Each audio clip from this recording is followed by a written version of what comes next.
Ang galing talaga. The Magician.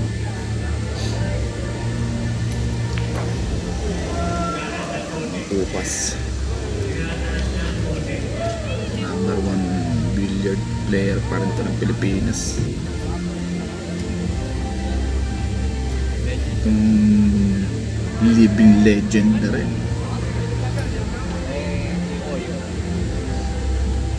Dapat ang isa sa kinikilala ng Pilipinas sa larangan ng bilyar.